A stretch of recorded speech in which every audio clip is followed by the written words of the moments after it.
16 skyrius. Įspūdžio imprintingo galia. Ne visos moterys, kurios praktikuoja nesaugų seksą, pastoja.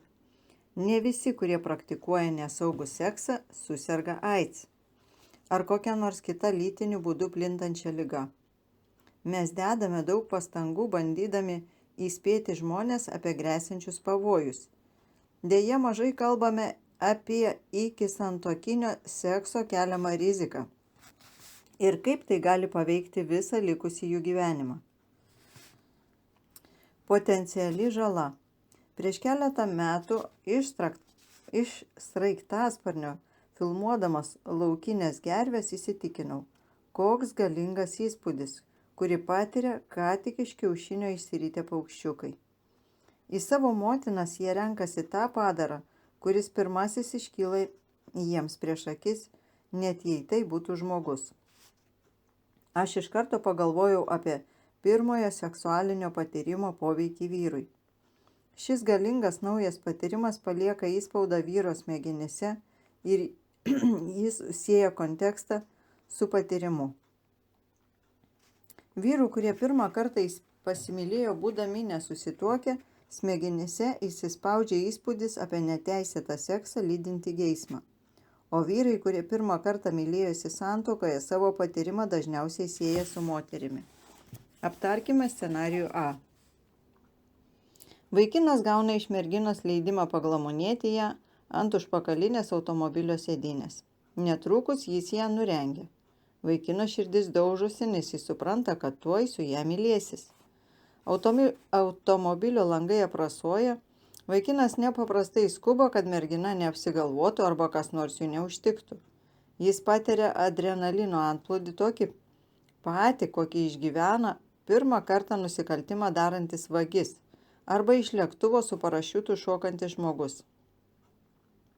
Vaikinas įsiskverbia į merginą ir štai vyksta pirmas jo seksualinis kontaktas su moterimi. Šis nepakartojamas patyrimas palieka jam didžiulį įspūdį. Dabar jis seksą sieja su geismu ir draudimu. Toks vyras nuolatos vers savo žmoną bandyti nepadorius pasipiktinimą keliančius veiksmus, užsiimti ekstremaliu seksu ar vaidinti vaidmenis tam, kad dar kartą atgaivintų patyrimą, kuris paliko gilų pėdsaką jo psichikoje. Toks vyras teiks pirmenybę seksui lifte, galiniame kieme ar kokioje nors pusiau viešoje vietoje. Toks vyras reikalaus, kad jo žmona apsimetinėtų šokėjų komandos kapitone ar išdykusią medicinos seselę. Tik taip jis galės atkurti seksualinį įspūdį, imprintingą ir susijaudinti. Tokio vyro nedomina moteris, jį domina tik seksas.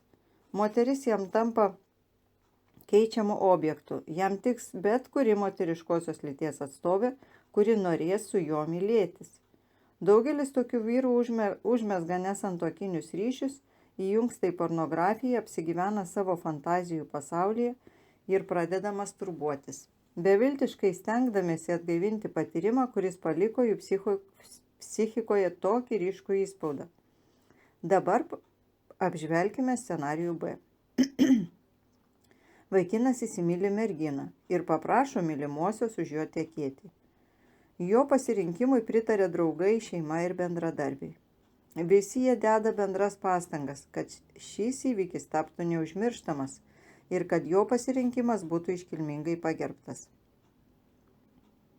Pritarė dvasininkui, jaunieji pasižada prieš Dievą ir patenka į jį be jokios abejonės didžiausią vakarėlį savo gyvenime. Tada, džiaugsmingai pritariant visiems svarbiausiams jo gyvenimo žmonėms, vaikinas nusiveda žmoną į medaus mėnesio apartamentus ir pirmą kartą be jokio skubėjimo ir baimės, neatskiriamų mylėjimosi ant užpakalinės automobilio sėdynės palydovų, patiria patį nuostabiausią jausmą pasaulyje, įeidamas į žmonos kūną ir pasiekdamas seksualinio pasitenkinimo viršūnę. Viską, ką aš minėjau, dabar jis sieja su viena moterimi, savo šeimos draugų ir bendradarbių pritarimą, bažnyčią, iškilmes ir svarbiausia nepakartojamą jausmą, kurį ką tik patyrė. Visi šie elementai susijungia į visumą, palikdami jos smegenyse neišdildomą įspūdį apie moterį, nes tik jai vieninteliai jis turi būti dėkingas už nuostabiausią dieną savo gyvenime. Niekas nedaro tokio stipraus poveikio vyrui, kaip jo pirmasis seksualinis patyrimas. O kaipgi moteris? Moteriai seksualinė laisvė irgi daro didelę žalą ir psichologinę, ir fiziologinę. Pirmiausia, pakalbėkime apie psichologinę žalą. Kai moteris mylisi be įsipareigojimų, ji pradeda manyti klaidingai, kad seksas beveik nieko nereiškia. Kodėl? Nes jis neduoda jokių rezultatų. Neužsimezga rimtesni santykiai, jos partneris greičiausiai jai nebepaskambina ir jie niekada daugiau nebesusitinka. Moteris susidaro neteisingą nuomonę, kad seksas nėra svarbus. Dėl šios priežasties daugelis ištekėjusių moterų seksą laiko nereikšminga vedybinio gyvenimo dalimi, nors jis, kaip mes jau kalbėjome, yra pagrindinis ir svarbiausias sėkmingos santuokos elementas. Kas dėl fiziologinės žalos, tai mokslas įrodė, kad moteriai mylintis su vyru, jos organizme išsiskiria oksitocinas. Oksitocinas yra neuropeptidas, dažniausiai siejamas su nėštumu ir žindymu. Panašu, kad jis veikia kaip ypač stiprus klijai, padėdamas moteriai sutvirtinti ryšį su kūdikiu. Ši medžiaga taip pat padeda moteriai mylintis užmegzti glaudų ryšį su partneriu. Tačiau naujausi tyrimai rodo, kad moters, kuri turi daug seksualinių partnerių, organizme išsiskiria mažiau oksitocino, o tai silpnina jos gebėjimą išlaikyti ryšį su savo sutuoktiniu. Džono Dikso ir Eriko Kerauko straipsnėje rašoma: žmonės, kurie piknaudžiauja savo seksualumu ir užmezga santykius su daugybė partnerių, silpnina oksitocino poveikį, padedantį palaikyti pastovų ryšį su vienu asmeniu.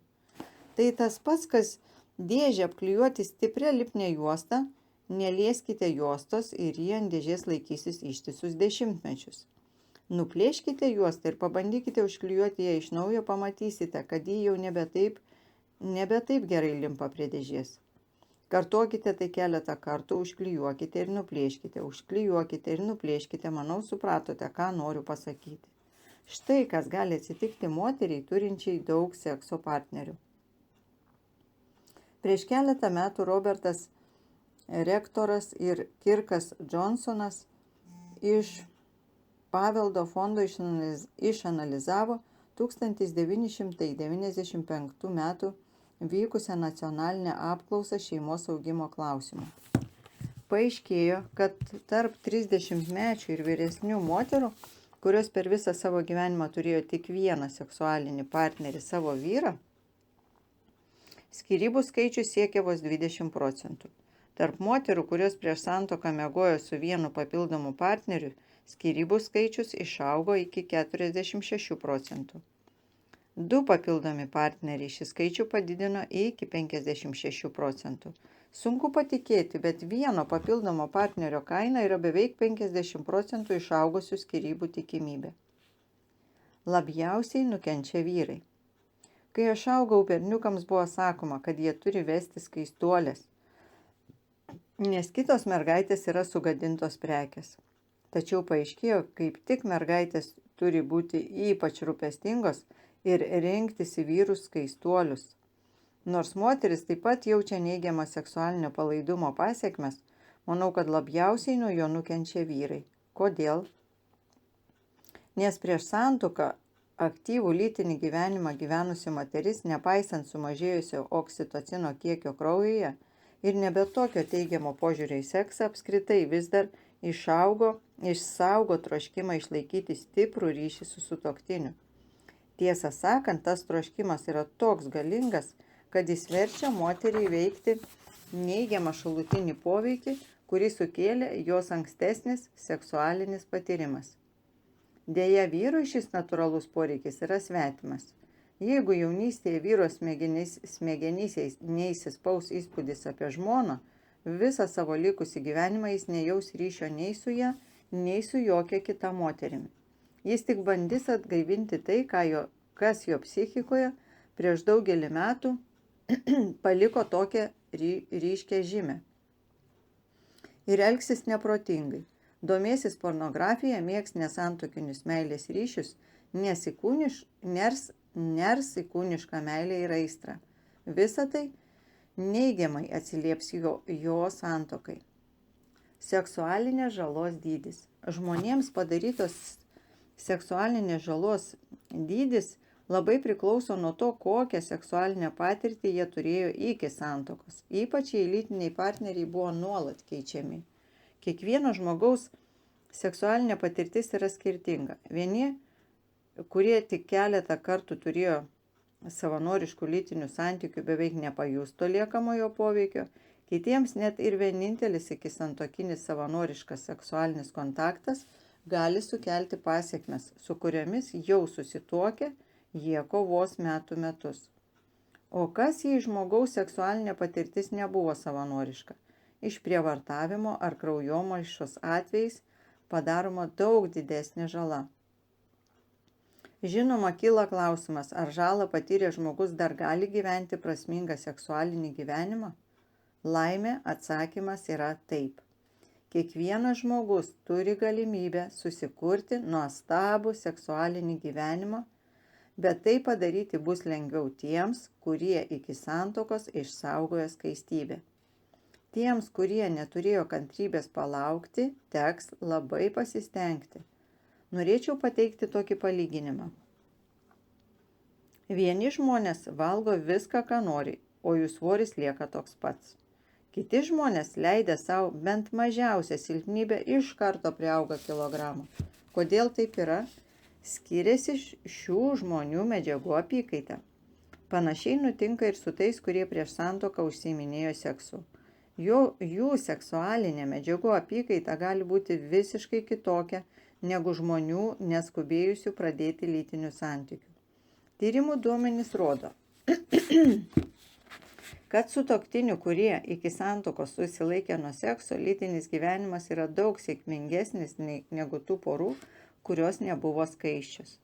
Kadangi seksas yra labai svarbi vedybinio gyvenimo dalis, skaisčios poros skiriasi daug greičiau negu tos, kurios iki santuokos jau turėjo seksualinę patirtį. Tarp sutuoktinių, kurie seksualinį gyvenimą pradėjo vienas su kitu jau susituokę, užsimezga natūralus ryšys. Tiems žmonėms, kurie iki santuokos turėjo lytinius santykius su vienu ar daugiau partnerių, gali tekti sąmoningai keisti požiūrį į seksą, kad įstengtų užmegzti ryšį su savo sutuoktiniais. Keiskitės. Naujajame testamente apaštalas Paulius duoda mums labai protingą patarimą, kuris gali padėti įveikti neigiamas seksualinės žalos pasekmes. Ir nemėgdžiukite šio pasaulio, bet pasikeiskite atnaujindami savo mąstymą. Taigi čia slypi atsakymas į patį svarbiausią klausimą. Ką daryti, kad viskas pasikeistų? Atsakymas štai koks. Keiskite savo mąstymą. Liaukitės mąstyti destruktyviais, geismų grindžiamos mūsų kultūros šablonais ir pasikeiskite. Pasikeiskite, nesukalbėję kokią nors ypatingą maldą, nepasitepę šventų aliejumi ar pasišlakstę vandeniu, neprisilietę prie kokio nors šventuoju paskelbto dvasininko, o atnaujinę savo protą. Kitaip tariant, pakeiskite savo požiūrį į seksą. Jeigu jūsų smegenyse geismas paliko gilų įspūdį ir jūs nuolatos apie tai galvojate, kai mylite su savo žmona, turite liautis taip elgtis. Visą dėmesį turite sutelkti į moterį, kurią vedėte, ir į jos vienintelės poreikius turite atsižvelgti. Tačiau patys įsitikinsite, kad pakeisti savo mąstymą gali būti nepaprastai sunku. Iš pradžių, kai pradėsite vyti į šalį visas tas gašles mintis, kurios anksčiau kurstė aistrą, jūsų lytinis gyvenimas gali net pablogėti. Bet jei atkakliai sieksite savo tikslo, seksualinė energija vėl atšniokš kaip galinga banga ir jai palaikyti nebereikės gašlių minčių, gražinančių jūs į ankstesnį seksualinį patyrimą. Jūs suprasite, kad viskas, ko jums reikia seksualiniam pasitenkinimui pasiekti, yra jūsų žmona. Jūs taip pat suvoksite, kad seksas apvalytas nuo geismo yra daug malonesnis, labiau jaudinantis ir teikiantis daugiau pasitenkinimo negu seksas, kuriuo jūs bandote užsiimti savo mintyse. O jūs, moteris, klaidingai manančios, kad seksas nieko nereiškia, taip pat turite atnaujinti savo mąstymą. Seksas yra raktas į vyro širdį, todėl turite įvertinti kaip tik taip. Jei labai pasistengsite, išmoksite pastebėti net ir menkiausius požymius rodančius, kad seksualinė sąveika su sutuoktiniu suteikia jam energijos ir žadina norą užmegzti su jumis neseksualinį ryšį. Bet neapgaudinėkite savęs. Mąstymo atnaujinimas gali tapti sunkiausia užduotimi, kokios kada nors teko imtis. Prašykite Dievo pagalbos ir priimkite ryžtingą sprendimą, kad daugiau nebenorite gyventi geismo aptemdytos praeities šešėlyje ir kad būtinai pasikeisite, pradėjusios kitaip mąstyti. Patikėkite manimi, jūsų laukia nuostabus atpildas, vertas visų jūsų pastangų. Iš esmės, į teisę į nuostabų seksualinį gyvenimą turi kiekvienas žmogus, nesvarbu, kokia buvo jo praeitis. Tačiau liaukimės apsimetinėti, kad ikisantuokinis seksas nėra blogai ir pradėkime sakyti žmonėms tiesą. Dėl 2 priežasčių. Pirmiausia, kad mūsų vaikai galėtų išvengti bėdų. Antra, kad tie, kurie jaučia neigiamas praeities pasekmes, suprastų, jog dar gali viską ištaisyti, pakeisdami požiūrį į seksą. Visada prisiminkite, kad Dievas nėra davatka. Jis liepia mums vengti seksualinio palaidumo ne dėl to, kad seksas jį trikdo. Jis tiesiog žino, kaip mes esame sutverti ir nori, kad patirtume tai, kas geriausia. 4 dalis, kol mirtis mus išskirs. 17 skyrius. Garbinga kova. Netaip seniai teko klausytis vienoje TV laidoje dalyvaujančio dvasininko, kuris mokė, ką reikia daryti, kad santuokinis gyvenimas būtų laimingas. Jis tikrai paplušėjo, sudarydamas didelę sėkmę garantuojančių dalykų sąrašą. Pirmuoju jo sąraše tapo punktas – venkite ginčų. Buvau priblokštas, kai tai išgirdau. Vengti ginčų? Esu tvirtai įsitikinęs, kad konfliktų ir ginčių vengimas yra blogiausia, ką sutuoktiniai gali daryti. Ginčytis vengiančios poros svarbius klausimus, apie kuriuos reikia kalbėti, padeda į lentyną. Bet nėra būdo, kaip išvengti konfliktų, net į visus savo nesutarimus, kuriam laikui ir atidėsite į šalį. Laikui bėgant tą lentyną vis pilnės ir galiausiai sulūš net laikiusi svorio. Tiesa ta, kad ginčiai yra reikalingi. Tai kelias į tikrą artimumą. Ginčiai padeda mums geriau pažinti vienas kitą ir parodo, kaip mes jaučiamės skirtingomis aplinkybėmis. Nors konfliktai dažnai yra sunkus ir žeidžiantis, štai kodėl reikia išmokti garbingai kovoti. Vyrui ir žmonai norintiems pasiekti kuo didesnį artumą, jie būtini kaip oras. Jėzus liepia, jei tavo brolis tau nusikalstų, eik ir bark jį prie 4 akių. Jis mums sako, kad turime kalbėtis vieni su kitais apie nemalonius dalykus. Tačiau daugelis žmonių daro viską, kad išvengtų ginčių ir jų santuoka anksčiau ar vėliau žlunga. Bilas Haibelsas rašo, minkšto širdies žmonės ryšis bet kam, kad tik apsaugotų savo santykį nuo maišaties, suirutės ir nepasitenkinimo. Jei santykiai tapo šiek tiek įtempti ir vienas partneris klausė kito, kas atsitiko, švelnusis partneris atsakys nieko, o iš tikrųjų jis galvoja, man kai kas nepatinka, bet aš nenoriu kelti scenos.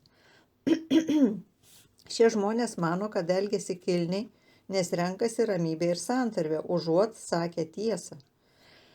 Bet iš tikrųjų jų pasirinkimas neteisingas. Kad ir kas būtų sukėlę šią įtampą, jį savaime neišnyks. Išlaikyti santarvę bus vis sunkiau ir sunkiau. Taikdario gyslomis ims tekėti jį nuodijantis nusivylimas, kuris pamažu virs kartėliu. vėliau pykčiu ir galiausiai neapykanta. Santykiai gali žlugti, nors iš išorės atrodys, kad viskas yra puiku. Santarvės siekimas bet kokia kaina yra velniškos apgaulės forma. Jūs žinote, kad reikėtų pasakyti tiesą, bet demonai šnibžda į ausį. Nedaryk to, jis nesiklausys, ji nesupras, bus tik dar blogiau, neverta stengtis.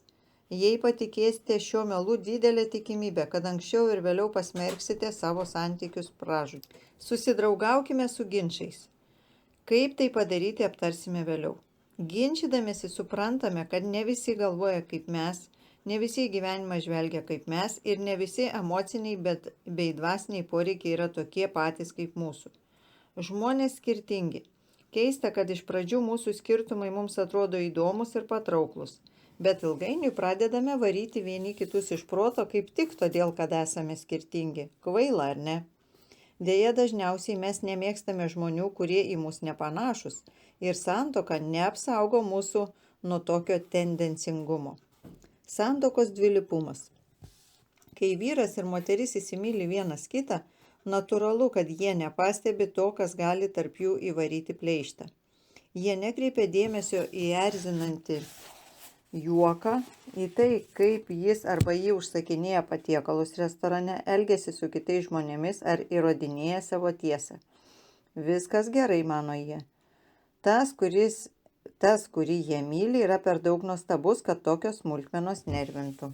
Meilė yra akla, jie užtemdo visus neigiamus bruožus, apie juos užmirštama ir todėl juos nereaguojama.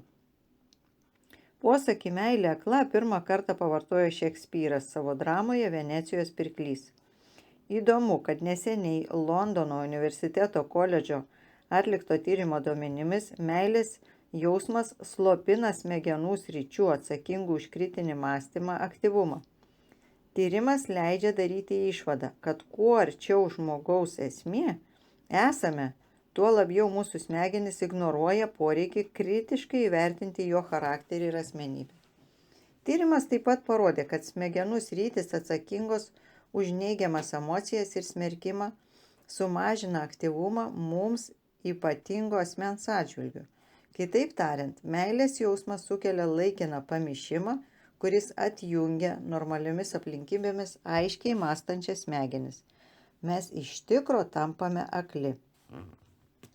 Meilė akla, bet ne tai tikroji bėda. Blogiausia, kad tokia pati yra ir neapykanta. Nė viena pora nežengia prie altoriaus galvodama. Vos po 4 metų mūsų meilė išblės ir iš to, ką jaučiame dabar, liks tik prisiminimas. Dauguma porų tiki, kad jų santykiai yra ypatingi ir kad jų meilė truks amžinai, bet gyvenimas nėra toks gražus, jame pasitaiko pakilimų ir nuopuolių. Meilės danguje pradeda kauptis audros debesis ir mes patiriame skausmą bei priešiškumą. Griausmingus pykčio protrukius keičia mirtina tyla. Pasipila ašaros ir ultimatumai, tada staiga stoja ramybė. Audros debesis išsisklaido ir nušvinta saulė. Kaip vaivorykštė danguje vėl gimsta viltis ir romantiniai jausmai. Iš naujo įsiliepsnojusią meilę lydi atsiprašymai ir pažadai, gyvenimas vėl nuostabus. Tačiau šios gražios dienos praeina, laikui bėgant pavienės darganos virsta viena po kitos atūžiančiamis audromis dar stipresnėmis, dar pavojingesnėmis ir dar labiau niokojančiamis. Dienas nuodija susierzinimas, o naktis vienišumo bei atskirtumo jausmas. Kai sutuoktiniams tenka patirti vieną nusivylimą po kito, susidurti su nuolatiniu savo lūkesčių ignoravimu ir nuolat kęsti nuoskaudas, santykiuose jie pasiekia tokį kritinį tašką, kad visą dėmesį sutelkia tik į neigiamus kito žmogaus bruožus. Kaip anksčiau matė tik teigiamas jo savybės. Ir vien todėl, kad įsiliepsnojus meiliai nesugebėjo įžvelgti savo partnerio trūkumų, dabar jie tampa akli geriesiems sutuoktinio bruožams. Dažnai tenka girdėti, kaip smarkiai besipykstantis vyrai ir žmonos tvirtina, neprisimenantis nieko gero nei vienas apie kitą, nei apie savo santuoką. Tai vadinama santuokos dvilypumu. Šis terminas apibūdina mūsų elgesį santuokoje, Kurį laiką mes karštai mylime savo sutuoktinius, o tada staiga pradedame jiems jausti didžiulį pyktį ir net neapykantą. Poslinkis nuo meilės iki neapykantos dažniausiai vyksta tada, kai anksčiau meilės ir šilumos kupinuose santykiuose nebelieka artimumo. Sutuoktiniai vis dar gali būti vienas kitam įsipareigoję ar net jausti lytinį potraukį, bet juos vis labiau užvaldo pyktis, stiprinamas praeities nusivylimu. Jei tas jausmas nebus nuslopintas, jis suardys santuoką. Įveikime kliūtis. Bendrauti nėra taip paprasta, atsiranda daugybė kliūčių, kurios verčia mus jaustis nesmagiai ir trukdo geriau suprasti vienas kitą. Šios kliūtis neleidžia mums priartėti vienas prie kito, lyg kalbėtume skirtingomis kalbomis. Aptarkime 4 pačias įprasčiausias kliūtis, kurios kliūdo geram bendravimui. Jų yra daug daugiau. Šias kliūtis galima pašalinti, jei abu sutuoktiniai nuoširdžiai stengsis suprasti vienas kitą. Tai dėmesio stoka, įsitikinimai ir lūkesčiai, bendravimo stiliaus skirtumai ir savigynos mechanizmas. Dėmesio stoka. Pradėdami pokalbį su savo sutuoktiniu, pirmą įsitikinkite, kad patraukėte jo dėmesį. Jokių būdų nepradėkite kalbėtis tada, kai to norite jūs. Nepagailėkite laiko, atidžiai stebėkite ir tam, kad pokalbis iš tikrųjų įvyktų, pasirinkite jam tinkamą laiką ir vietą. Mūsų gyvenimas yra pilnas dėmesį blaškančių trukdžių. Pirmiausiai tai aplinkos triukšmas, kuris apima viską. Pradedant iš televizoriaus sklindančiais garsais bei vaikų kliksmų ir baigiant telefono skambučiais. Be to egzistuoja ir vidinis triukšmas, juo vadiname blogą nuotaiką, įtampą po sunkios darbo dienos, prastą savijautą ar nesėkmių sukeltą kartėlį. Jeigu norite pasikalbėti apie ką nors svarbaus, išsiaiškinkite, ar dabar yra tinkamas metas tai daryti. Jūsų sutuoktinis atrodo išsiblaškęs. Pasakykite, kad pasikalbėti bus galima ir vėliau, kai jis jausis pokalbiui pasirengęs. Tai parodysite sutuoktiniui pagarbą ir sulauksite iš jo dėkingumo. Biblijoje sakoma, jog yra laikas sodinti ir laikas rauti, kas pasodinta. Kaip ūkininkas laukia tinkamo meto ir ieško geriausios vietos augalams pasodinti, taip ir jūs, siedami bendravimo sėklas, turite kruopščiai pasirinkti ir laiką, ir vietą. Ūkininkas niekada nebėgs į laukus per audrą. Nesistengkite aptarti svarbių reikalų su savo sutuoktiniu, jeigu jo sieloje siaučia emocijų audra. Nepradėkite pokalbio jautria tema, jeigu jūsų sutuoktinis ką tik grįžo namo ir jo galvoje vis dar sukosi mintis apie darbą. Nebandykite su žmona priimti svarbių sprendimų, kai ji gamina pietus ar rūpinasi vaikais. Ta valandėlė jį iš visų laukia vienintelio dalyko, kad pasiraitotumėte rankovės ir jai padėtumėte.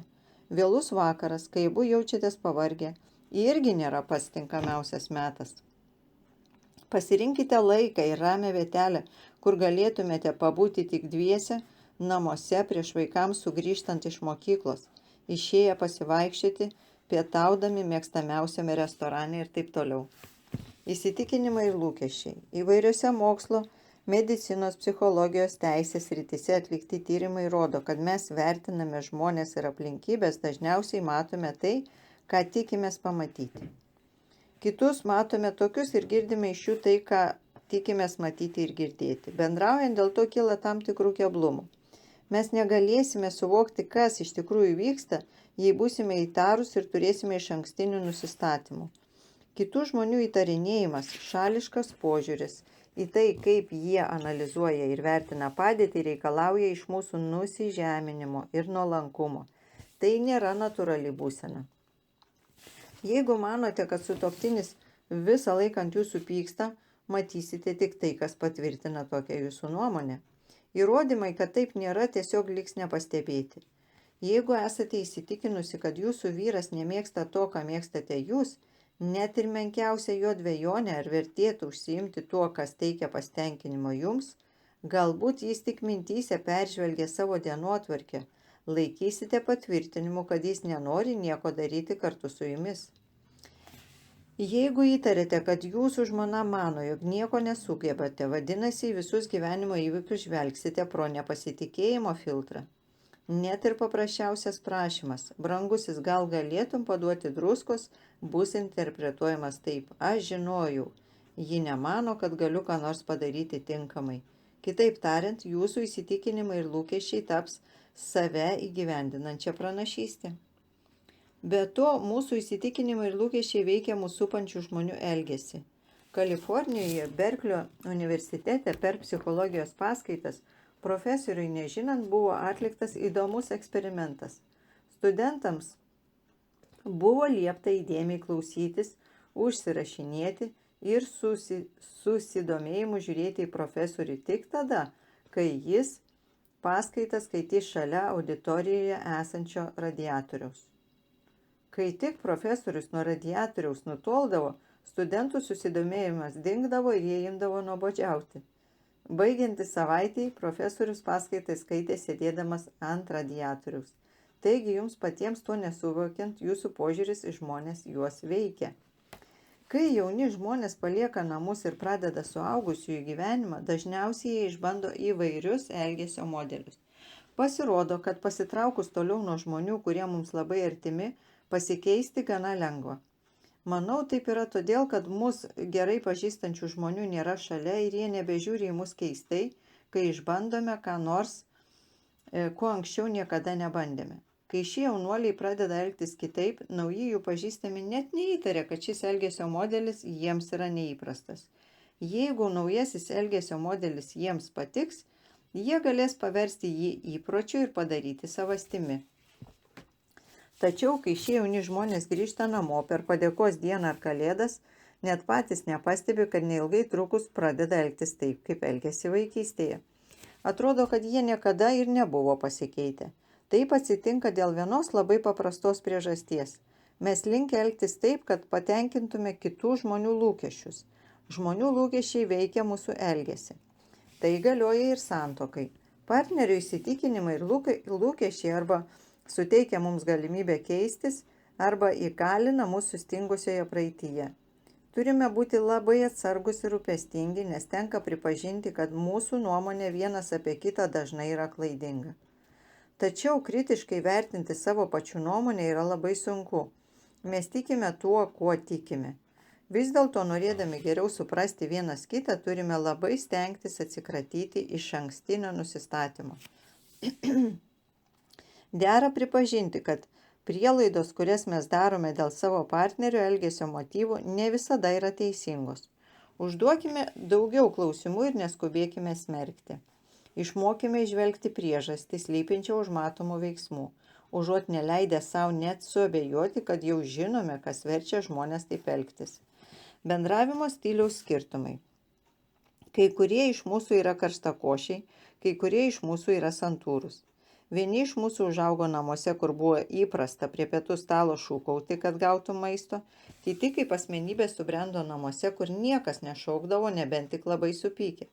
Kai du žmonės turintys visiškai skirtingą suvokimą apie bendravimo stilių ir taisyklės apsigyvena po vienu stogu, jie turi labai pasistengti, kad išmoktų suprasti ne tai, kas jų manimų vyksta, bet tai, kas vyksta iš tikrųjų. Akivaizdu, kad šie skirtumai gali iškreipti bendravimo procesą. Savygynos mechanizmas. Jei pradėdamas dialogą su sutuoktiniu partneris jaus baimę lygtai skaudintas ar atstumtas, jis arba su viskuo sutiks arba ims priešintis. Tai vadinama bėk arba kovok reakcija. Atstumimas tiesioginė šio žodžio prasme yra skausmingas. Naomi Eisenberger ir Matthew Liebermanas iš Kalifornijos universiteto Los Andžele atliko smegenų skenavimą, kuris parodė, kad atstūmimo sukeltos emocijos veikia smegenų sritį atsakingą už fizinį skausmą. Jeigu bendraudami su partneriu nekelsite jam saugumo jausmo, bendravimas niekada neatneš rezultatų. Užtikrinti saugumą nereiškia visada nusileisti ar nesiginčyti. Tiesiog turite paisyti pagrindinių taisyklių. Pradėkite pokalbį patvirtindami savo įsipareigojimą puoselėti santykius. Visi klausosi galutinės išvados. Patvirtinę savo įsipareigojimus padėsite sutuoktiniui suvokti, kad nuoširdžiai stengiatės išspręsti problemą, o ne puolate ar atstumėte jį. Pakovokite. Sugriovę bendrauti trukdančias kliūtis įžengsite ten, kur turite įžengti. Visos susituokusios poros į kovos ringą. Taip, išgirdote gerai. Sėkmingos santuokos yra tos, kuriuose sutuoktiniai varžosi vienas su kitu, kad nustatytų santykių taisyklės ir nubrėžtų prasmingas, abipusiai paisomas ribas. Jei atsisakysite kovoti, iš esmės leisite santuokoje dominuoti vienam žmogui. Tokiu atveju jūsų poreikiai nebus išpildyti. Kažkurio metu kelionė jau įpusėjus, paskutinis lašas perpildys kantrybės taurę ir vienas iš partnerių pabėgs, bandydamas išlaikyti santvarvę bet kokią kainą gali išardyti santuoką. Taigi turite išmokti kovoti, žinoma, be smurto. Nė vienas nuo to neišsisuks. Aišku, jei norite, kad jūsų santuoka būtų tikra, bet privalote kovoti garbingai. Štai keletas garbingų kovos taisyklių, kurios neleis jums smogiuoti žemiau juostos. Išsiaiškinkite ginčo objektą. Prieš pradėdami kovoti arba ginčytis, žodis kovoti kai kurios žmonės gąsdina. Pabandykite susivokti. Pirmiausia, išsiaiškinkite ginčo objektą. Ar tai tikrai svarbu? Ar tiesiog esate pernelyg jautrūs ir smulkmeniški? Ar klausimas išsispręs savaime, kai sutuoktinis įgaus daugiau patirties? Ar taps toks rimtas, kad ims nuodyti jūsų bendrą gyvenimą? Tai labai svarbu. Poros pradeda kovoti dėl pačių kvailiausių dalykų, kokius tik galima įsivaizduoti iki šiandien. Daugiau negu po 30 santuokos metų mudu su žmona vis dar jaučiame pareigą iki smulkmenų aptarti pačius banaliausius ir beprasmiškiausius klausimus. Paprastai aš lepteliu. Dėl Dievo meilės, moterį, ar tai tikrai svarbu? Žinoma, ši rudaplaukė vokiečių kilmės moteris greitai užtikrina, kad tai svarbu, bet taip nėra, tiesiog ji labai užsispyrusi. Ir jei mes nepradėtume juoktis iš padėties absurdiškumo, įsiveltume į smarkų ginčą apie nieką. Būkite atsargus. Paulius rašė: broliai, jei kuris žmogus būtų pagautas nusikaltęs, jūs dvasios žmonės pataisykite tokį romiai, bet žiūrėkite, kad ir patys nepultum į pagundą. Paulius norėjo pasakyti, jog mes privalome save stebėti, kad nepasiduotume pagundai ir iš karto nepultume sutuoktinio smerkti ar kritikuoti. Jis norėjo pasakyti, kad mes turime būti švelnus. Jei jaučiate pyktį ar nerimą, švelnumui visiškai priešingas emocijas ir nekantraujate tučtuojau aptarti kokį nors klausimą, būkite budrus. Tokios emocinės būsenos galite labiau įskaudinti nei padėti. Deja, daugelis iš mūsų poreikį diskutuoti pajuntame kaip tik tada, kai esame labiausiai susijaudinę. Visa gudrybė yra apgauti savo emocijas. Metas, kai emocijos veržiasi per kraštus, galbūt nėra pats tinkamiausias detaliai aptarinėti savo gyvenimą. Iš patirties žinau, kad yra laikas kalbėti ir yra laikas patylėti. Jei jaučiate įtampą, o oras yra įkaitęs nuo neigiamų emocijų, visos jūsų pastangos išsakyti savo požiūrį bus suprastos kaip smerkimas ir atstumimas. Ironiška, tačiau kai mes susijaudinę, daug kas mums praslysta pro akis, nes nekelia pykčio.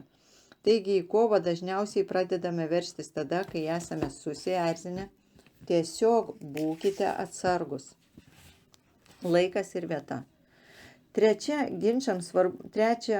Ginčiams svarbu pasirinkti tinkamą laiką ir vietą, bet kaip, ką tik minėjau, mes dažnai leidžiame savo emocijoms nulemti, kada ir kur bus pasėtos ginčių sėklos. O tai paprastai atneša labai blogų rezultatų.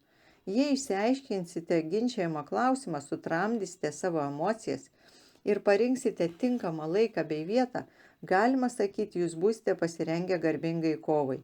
Kitas žmogus kalbėtis su savo sutuoktiniu pagarbiai, atsargiai ir jautriai. Kitas žingsnis – kalbėtis su savo sutuoktiniu pagarbiai, atsargiai ir jautriai. Pokalbis. Kai susiduria nuomonės, paprastai visi nori išgirsti galutinę išvadą, ko iš tikrųjų siekiate. Ar grasinate sutuoktiniui pateikdami ultimatumą? Patvirtindami savo įsipareigojimą padėsite partneriui suprasti, kad jūs tikrai norite išspręsti klausimą, o ne bandote pakreipti padėtį savo naudingą linkme. Pasakykite savo vyrui, kad be galo jį mylite, kad jis jums reikalingas ir kad jūsų santuoka yra geriausias kada nors jums nutikęs dalykas. Pasakykite savo žmonai, kad tikrai vertinate jos meilę ir draugystę. Tada atsargiai išdėstykite klausimą, nieko nekaltindami. Venkite tokių apibendrintų pareiškimų kaip tu visada arba tu niekada. Ta pačia akimirka, kai tai išsprūs iš jūsų lūpų, įsijungs kito žmogaus savigynos mechanizmas ir jis arba ji jau nebegirdės, ką jūs sakote. Suabsoliutintus teiginius lengva atmesti. Verčiau pradėkite pokalbį tardami. Aš jaučiuosi vienišas. Jaučiu, kad tu nutolai nuo manęs, kad aš tau neberūpiu. Aš jaučiu, kad viskas, ką sakau, tau visai nesvarbu. Aš jaučiuosi sutrikusi. Frazės prasidedančios žodžiais aš jaučiu padės jums pasiekti daug daugiau negu bet kokie kiti kaltinimai. Galiausiai paskatinkite dialogą. Po to, kai atvirai išdėstite savo rūpestį, paklauskite, ką tu apie tai manai? Gal aš tik pliauškiu nesąmonės? Kaip tau atrodo, ar mano žodžiuose yra nors kiek tiesos? Gerbkite savo sutuoktinio požiūrį ir pasitikėkite juo. Iš pradžių jis gali iš jūsų pasijuokti ar pasipiktinti, kad surengėte jam akistatą. Bet galiausiai jums gailėtis, atvers jums savo širdį ir paprašys atleidimo. Nesvarbu, koks buvo rezultatas. Visada geriau išsiaiškinti, negu apsimesti, kad viskas gerai. Komandinis darbas. Darnos tarpusavio santykiuose sutuoktiniai gali pasiekti tik tada, kai spręsdami konfliktus veiks kaip komanda. Noriu pasakyti, kad jūs turite išmokti spręsti konfliktus kartu. Veikdami bendrai kaip vieninga komanda sukuriate abipusės pagarbos ir vienas kito pripažinimo atmosferą. Tai reiškia, kad jūs skiriate daug laiko ginčytinam klausimui aptarti. Siekdami geriau suprasti kito žmogaus požiūrį į situaciją, surasti galimus sprendimus, pasiekti abipusiai naudingus susitarimus, vadinasi, teks leistis į kompromisus ir užmegzti tolesnę diskusiją apie tai, ar pasiteisino strategija visi laimi. Blogiausia, ką pora gali padaryti, tai spjauti į visas taisyklės ir pradėti vadovauti šūkiu. Kiekvienas už save. Toks požiūris tik pasunkins padėtį ir paskatins sutuoktinius kovoti negarbingomis priemonėmis. Negarbinga kova. Vienas geriausių būdų parodyti žmogui savo meilę veikti taip, kaip jam yra naudingiausia. Dažnai tai reiškia, kad jūs turite užmiršti apie ramius santykius ir stoti į akistatą su partneriu dėl klausimo, kurį reikia išspręsti. Tai padaryti nėra lengva. Besiginčiantys žmonės dažnai kelia baimę, jeigu mylimas žmogus emociškai jūs įskaudino, turite su juo apie tai pasikalbėti. Tačiau kai ko jūs nenorite daryti ginčydamiesi su savo sutuoktiniu, kai ko, kas yra negarbinga ir nepadės išspręsti klausimą, o pasies dar tarp jūsų nesantaiką. Štai keli negarbingos kovos metodai. Nutekamojo vamzdžio metodas. Tai toks metodas, kai vienas iš sutuoktinių ginče naudoja visus įmanomus argumentus. Jūs neapsiribojate tik esamų klausimų, bet prisimenate kiekvieną bendro gyvenimo epizodą, kuris kadaise buvo jūsų erzinęs ir kiekvieną pareiškimą, kuris kadaise buvo jūsų skaudinęs. Vadovaudamasi šiuo metu iš užmaršties ištraukėte praeities bėdas ir neužgijusias skriaudas, išvardėte visas partnerio silpnybės ir jo charakterio ydas, kurias pastebėjote, prikišate, kad po paskutinio ginčio vis dar liko neišspręstų klausimų, žodžiu, nebeužsičiaupėte. Kovodami šiuo metodu pasieksite tik to, kad sutuoktinis užsisklęs, nes tiesiog negalės atremti visų išsakytų priekaištų. Proto pasala. Tai reiškia, kad jūs niekada neleidžiate kitam žmogui būti teisiam. Jūs abejojate net jo pomėgiais, jausmais, mintimis ir patirtimi. Kai jūsų sutuoktinė priekaištauja, aš pykstu, kai taip elgiesi, jūs atsakote globėjišku tonu. Ne, mieloji melasis, tu tiesiog truputį nusivylęs, bet nepiktas. Sunku tikėtis, kad būsite suprasti, kai žmogus, su kuriuo bandote bendrauti, menkina jūsų mintis ir jausmus. Klauno elgesys. Siaubo filmuose klaunas dažniausiai yra blogio jėga. Kai vienas iš sutuoktinių pradeda elgtis kaip klaunas, jis tampa sarkastiškas ir laido šiurkščias pastabas apie savo partnerį, tvirtindamas, kad visą tai daro juokais. Jei neapsikentęs patyčių partneris ima gintis, galima jį apkaltinti, kad pernelyg jautriai reaguoja. Šis kovos metodas puikiai veikia viešumoje, nes įžeidinėjantis sutuoktinis atrodo kaip humorą mėgstantis žmogus, o partneris kaip surūgėlis. Tačiau tai negarbinga kova. Psichologo vaidmuo. Visiems patinka apsimesti psichologą ir analizuoti mūsų supančius žmonės. Tačiau naudodami šį kovos metodą savo sutuoktiniui apibūdinti taikote pseudomokslinės savokas. Tu esi egomaniakas, tu turi motinos kompleksą. Taip kalbi, nes nepasitiki savimi. Tu negali priimti tiesos, nes turi nepilnavertiškumo kompleksą. Etikečių klijavimas labai veikia. Levo Buskalija rašo: juodaodis, čigonas, protestantas, katalikas, žydas. Manote, kad užtenka išgirsti etiketę ir jau viską žinote apie žmogų? Niekam nerūpi paklausti, ar jis verkia, ką jis jaučia, ar jis supranta, ar jis ko nors viliasi, ar jis myli savo vaikus. Jeigu norite ką nors sužinoti apie mane, turite suprasti, ką aš mąstau. O jei aš noriu parodyti, kad pažįstu jūs, negaliu tiesiog pasakyti, ji yra stora, ji yra plona, ji yra žydė, ji yra katalikė. Ji yra daugiau negu vien tai. Ji yra daugiau negu etiketė. Meilė žmogui išlaisvina jį nuo etikečių. Šis kovos metodas tikrai yra negarbingas ir menkina kitą žmogų. Įkyri pagalba. Kai kurie žmonės sprendžia jiems rūpimus klausimus taip įkyriai siūlydami savo pagalbą sutuoktiniams, kad šiuos nuo jų dėmesio ima pykinti. Žinoma, pagalba yra gerai, bet jeigu jūs nuolatos mėginote padėti prisimdami visą atsakomybę, dominuodami pokalbėje, duodami nesibaigiančius patarimus, kai niekas neklausė jūsų nuomonės, jūs tik parodėte, kad laikote savo sutuoktinį visišku neišmanėliu. Žmonės, kurie į pagalbą pasitelkė šį kovos metodą, paprastai tvirtina, kad tiesiog padeda, nuoširdžiai trokšdami gero savo partneriui ir kad sutuoktinis turėtų jausti dėkingumą ir atsižvelgti į dalykišką kritiką. Tačiau iš tikrųjų jie kovoja negarbingai. Skriaudų kolekcionavimas. Tai reiškia, kad prisiminti ir kaupti skriaudas tampa mėgstamų užsiėmimų. Tokie žmonės nesistengia sutramdyti savo rūstybės, kol nenusileido saulė, kaip liepia šventasis raštas. Jokių būdų jie kaupia nuoskaudas, neteisybės, neišpildytus pažadus, kad vėliau galėtų pratrūkti ir tada, kai jau nebegali viso to laikyti savyje, ima šaukti, rėkti, mėtyti daiktus, net neimdami į galvą, kad gali sužeisti sutuoktinį ir jausdamiesi visiškai teisūs. Daugeliui žmonių patinka lengvumo pojūtis, kuris apima nusimetus sunkią naštą nuo krūtinės. Bėda ta, kad šis kovos būdas griauna santuoką. Vieną pykčio protrūkį lydi kitas, jei iš savo santykių neišmėšite mėšlo, įklimpsite jame iki ausų ir galų gale nukentėsite patys. Kalbėjimas iki pergalės. Daugelis žmonių moka laimėti ginčą net tada, kai yra neteisūs. Jie paprasčiausiai žino, kaip diskutuoti, kad jų niekas neįveiktų. Kai kurie tai daro monopolizuodami pokalbį.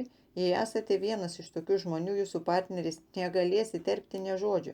Jeigu jis bandys kalbėti, jūs arba jį ignoruosite, arba apkaltinsite, kad jūs grubiai nutraukė, neleisdamas pabaigti minties. Kiti šio metodo šalininkai pergalę pasiekia atsisakę klausyti savo sutuoktinių. Kol žmona kalba, jūs rūpestingai apgalvojate naujus argumentus, visiškai nekreipdami dėmesio į tai, kas galbūt jaudina jūsų sutuoktinę. Dar kiti kovotojai klajoja, jie nuklysta į lankas kalbėdami apie tai, kas visiškai nesusiję su aptariamu klausimu ir niekada neprieina prie esmės. Tokia taktika įerzina sutuoktinį, jis galiausiai iškelia baltą vėliavą ir duoda savo partneriui kelią. Gana veiksmingas, bet negarbingas kovos būdas. Jėgos žaidimai. Ši taktika užtikrina laimėjimą, leisdama susigriebti visus stiklo rutuliukus visą galią. Kartais ši galia gaunama įveikiant kitą žmogų. Grasinimais ar atvirų spaudimu galima sakyti, kad jis priverčiamas nusileisti bauginimais. Kartais gali būti žaidžiamas priešingas jėgos žaidimas paremtas principu aš pasiduodu. Jūs sąmoningai atsisakote laimėjimo, gerai žinodami, kad tariamasis laimėtojas skaudžiai sumokės už savo pergalę ir sumokės labai greitai. Jūs taip apkartinate savo sutuoktinių gyvenimą ir paverčia jį tokiu apgailėtinu, kad galiausiai jis pasiduoda. Pasyviai agresyvus elgesys iš tikrųjų yra jėgos žaidimas. Žaisdami jį imatės veiksmingos taktikos, bandote sukelti kaltės jausmą, parenkate kuo skaudesnius žodžius arba šypsodamiesi rėžiate sutuoktiniui erzinančią kalbą. Vaidmens atlikimas. Savo vaidmens atlikimas yra puikus būdas išvengti ginčių sprendimo. Vaidinti savo vaidmenį reiškia dirbti savo darbą kabutėse, nesistengiant pažinti kito žmogaus. Tiesą sakant, daugelis vyrų ir žmonų nepažįsta ir nesupranta vienas kito, jis yra vyras, ji yra žmona. Evangelikų bendruomenėje tai reiškia, kad vyras yra viršininkas, o žmona yra tarnaitė. Šventajame rašte iš tikrųjų sakoma, kad vyras yra namų galva, bet tai daugiau susijęs su pagarba jam, o ne su jo teisė įsakinėti žmonai. Kur kas svarbiau, kad šventajame rašte vyrai raginami mylėti savo žmonas, kaip ir Kristus pamilo bažnyčią ir atidavė už ją save. Vaidmenys namuose neturi tapti pretekstu vengti konfliktų. Tiesa ta, kad pažinti ir suprasti vienas kitą yra daug sunkiau negu atlikti savo vaidmenis. Pats muša, pats rėkia. Šis kovos būdas yra pats negarbingiausias. Jūs grasinate nutraukti santykius, jei negausite to, ko norite. Galbūt gąsdinate skyrybomis ar išėjimu iš namų, verkšlenate, kad išsikraustysite iš proto arba nusižudysite.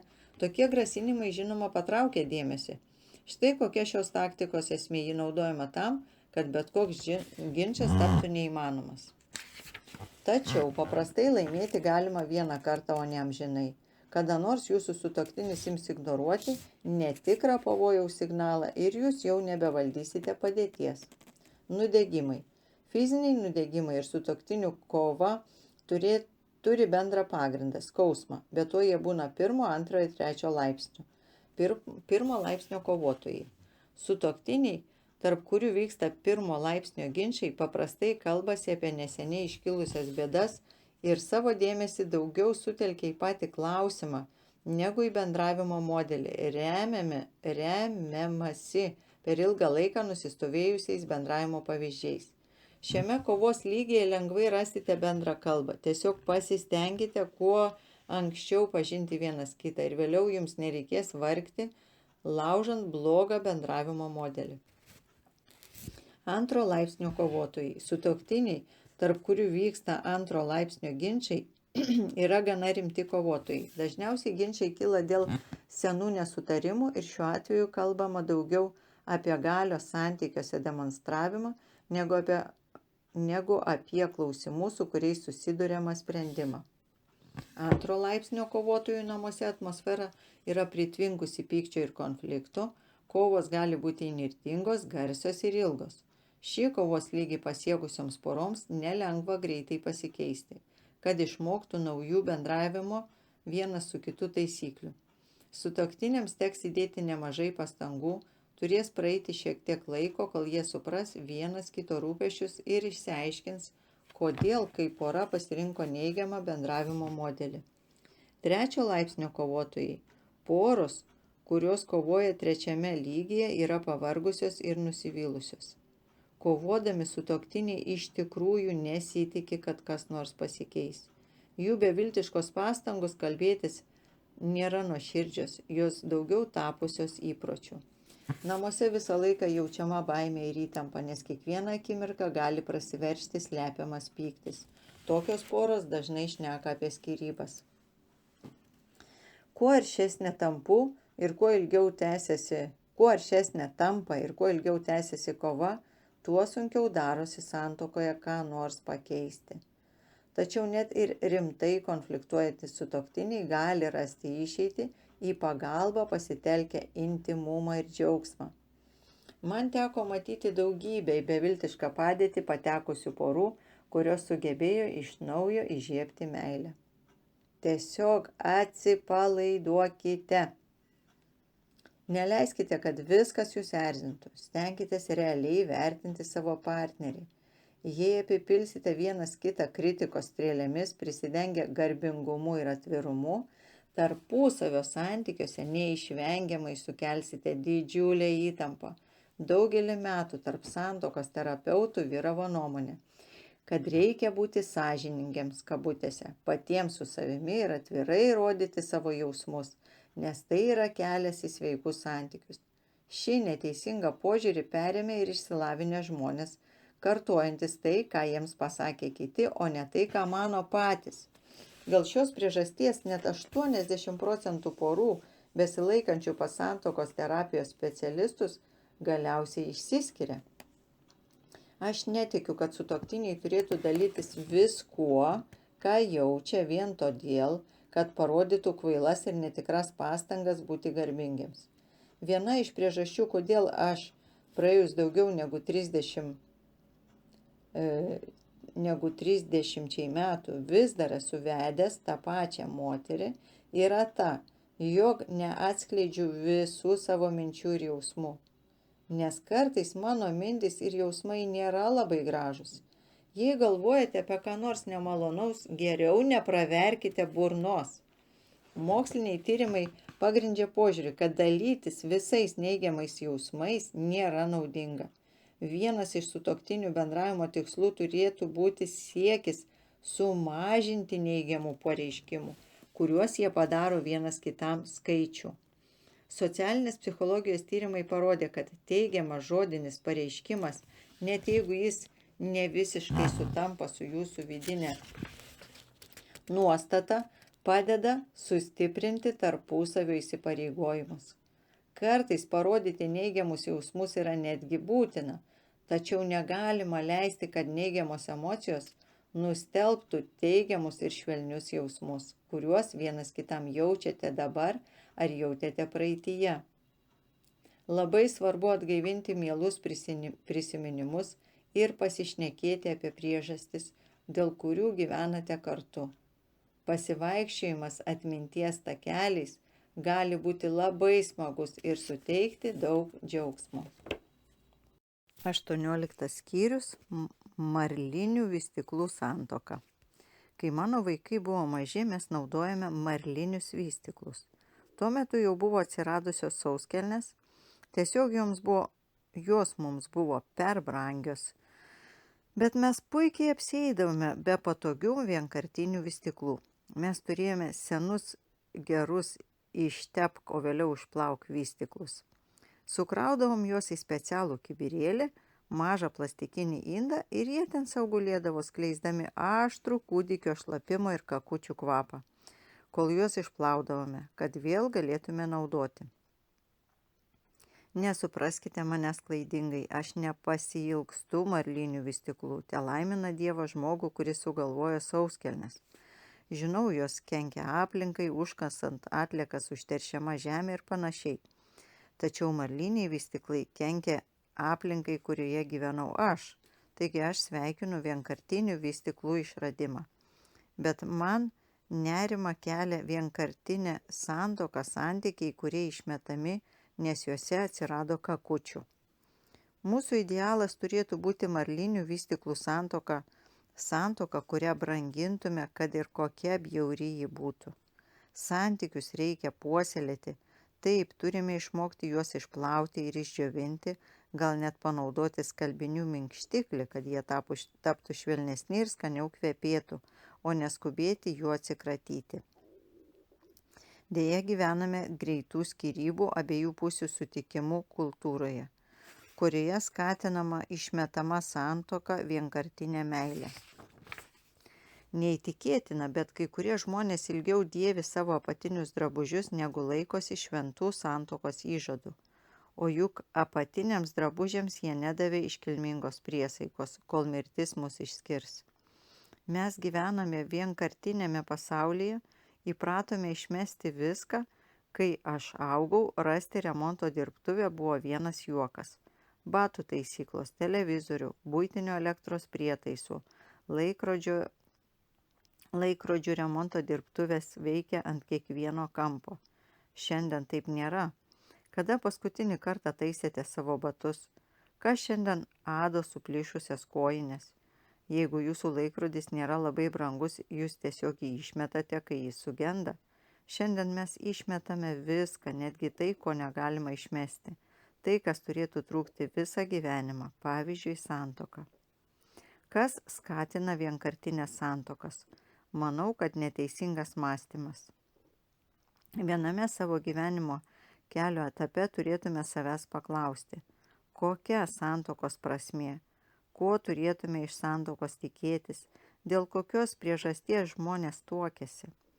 Mūsų atsakymai į šiuos klausimus yra labai svarbus. Katės ir šunys.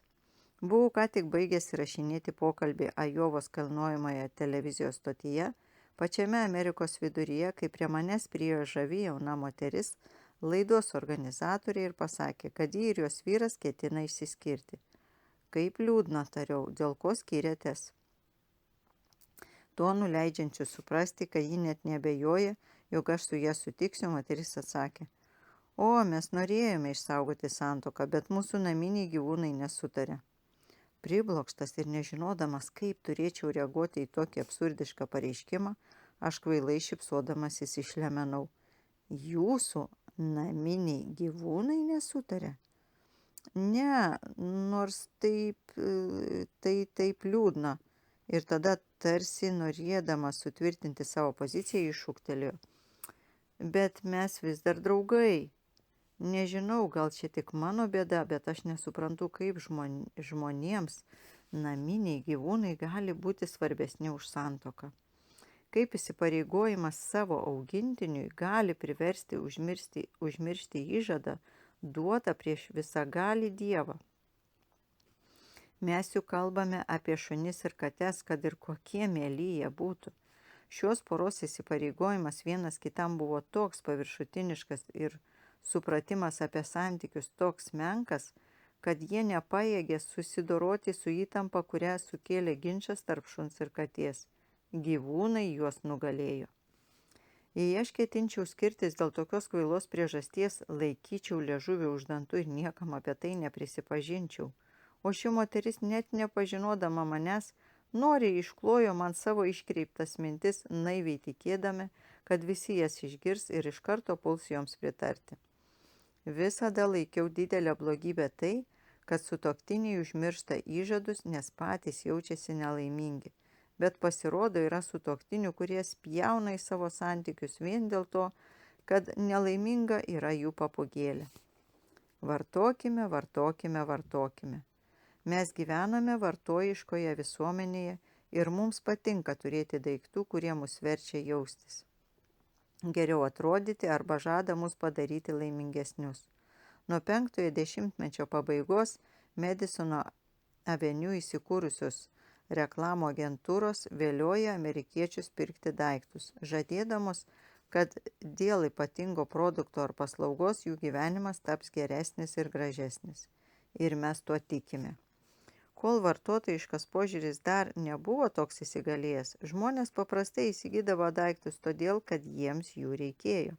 Jie rinkosi tai, kas buvo praktiška, patvaru ir patikima. Šiandien žmonės daiktus dažniausiai perka ne todėl, kad jiems jų reikia, o todėl, kad jų nori. Ir jie neperka praktiškų daiktų skirtų naudoti. Jie renkasi daiktus, kuriančius įvaizdį. Kodėl? Nes mūsų vartotojiškoje kultūroje apie žmogų sprendžiama iš daiktų, kuriuos jis turi. Daiktai lemia žmogaus tapatybę. Vartotojiškas požiūris labai giliai įsišaknyjęs. Jei man reikia paprasčiausios priemonės indams plauti, nuėjęs į parduotuvę galiu nusipirkti buteliuko, kokio nors nebrangaus ploviklio, ant kurio puikuojasi užrašas indų ploviklis. Bet vos pažvelgusi etiketę mane apima nuobodulys ir jausmas, kad nieko nesiskiriu nuo kitų. Taigi, dėl tam tikros priežasties aš negaliu su tuo susitaikyti. Mano kaip vartotojo požiūriu, tai, ką aš perku, parodo, kas aš esu. Ir aš neįsivaizduoju, kas būčiau, jei nusipirkčiau produktą pavadintą indų ploviklis. Man reikia ko nors daugiau. Ir tada aš pamatau, visai šalia neįmantraus indų ploviklio lentynoje stovi ploviklis pavadintas Aušra. Mano širdis džiaugiasi, čia kita kalba. Kas norėtų savo indus plauti indų plovikliu, kai gali juos plauti ryto gaiva dvelkiančia saulės šviesa. Turbūt Aušra ne tik padės žmogui išplauti indus, bet kartu išsklaido tamsą jo gyvenime. Bet prieš priimdama šį svarbų sprendimą aš pamatau, kas yra už neišvaizdaus namų ruošos skirto indų ploviklio. Ten puikuojasi kitas nuostabus gaminys džiaugsmas. Oho, ir kam ateitų į galvą, kad plaunant indus galima patirti džiaugsmą. Ar mes visi nenusipelnėme šio jausmo? Taigi, aš negaliu atsispirti produktui pavadintam džiaugsmas. Na ir kas, kad jis šiek tiek brangesnis, mąstau aš. Galų gale, ar aš to nevertas? Kažkodėl laikydamas rankose džiaugsmo butelį jaučiuosi lyg daug gyvesnis. Nežinau kaip, bet šis nedidelis malonumo indas daro mane šaunesnį bei sumanesnį ir aš esu tikras, kad mano žmona Debė pagirs mane, kai grįšiu namo, juk atnešiau į namus džiaugsmo. Be jokios abejonės, ji pažvelgs į buteliuką ir linksmai sušuks. Džiaugsmas! Aš taip tavimi didžiuojasi. Pasiunčiau tave nupirkti paprasto indų ploviklių, o tu grįžai namo ne tik su plovikliu, bet ir su džiaugsmu. Tiesą sakant, Debės mąstymas nėra toks vartotojiškas kaip mano. Ji greičiausiai manęs paklaustų. Kodėl nenupirkai pigesnio ploviklio? Jis plauna indus taip pat gerai kaip ir visos tos brangios priemonės. Prekinė santuoka. Suvokėme tai ar ne, šis vartotojiškas požiūris veikia visą mūsų gyvenimą. Viską, ką mes darome, jis jaučiamas net ir santuokoje. Jei į santuoką žiūrite kaip į prekę, vadinasi siekite, kad jį kaip nors apibrėžtų jūsų tapatybę. Jūs sakote, aš tikėjausi, kad santuoka to jau pat padarys mane geresnį, laimingesnį, leis man geriau jaustis. Jūs pradedate manyti, kad santuokos centras esate jūs pats. Bet tada, kad santuoka nėra prekė, ji yra santykiai, o santykiai dažnai patiria sunkumų ir reikalauja pasiaukojimo. Kartais santuoka gali tapti panašesnė į prievolę negu į ką nors kitą. Ir jeigu jūs manote, kad santuoka reikalinga tik tam, kad padarytų jūs laimingą, tą akimirką, kai pasvėrė visus už ir prieš, suprasite, kad prieš nusveria už, pajusite pavojaus signalą. Reikia bėgti iš skęstančio laivo. Vartotojo protas negali priimti santuokos, kurioje yra sunkumų. Jo nevaldo įsipareigojimai ir vertybės, vartotojui rūpi tik tai, kiek santuoka yra naudinga jam.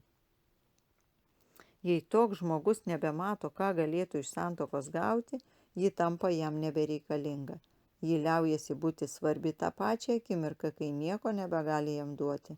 Vartotojas pasipusto padus ir jaučiasi visiškai teisus taip darydamas. Visi nori patekti į dangų, bet niekas nenori mirti. Kaip jau minėjau anksčiau, vieną kartą Jėzus tarė savo mokiniams. Iš tiesų sakau jums, jei kviečio grūdas kritęs į žemę nemirs, jis liks vienas, o jei mirs, jis duos gausių vaisių. Dar jis yra pasakęs, jei kas nori eiti paskui mane, te išsižada pats savęs, te pasiima savo kryžių ir teseka manimi. Taip pat, kas nori išgelbėti savo gyvybę, tas ją praras, o kas pražudo gyvybę dėl manęs, tas ją atras. Jau diskutavome apie tai, kad Dievas nori mus nužudyti, ne fiziškai, ne mūsų kūnus, bet mūsų savanaudiškumą. Jėzus mus mokė, kad jeigu mes neįveiksime savo savanaudiškumo prigimties, niekada negalėsime patirti visos palaimos, kurią Dievas nori mums suteikti. Štai koks paradoksas.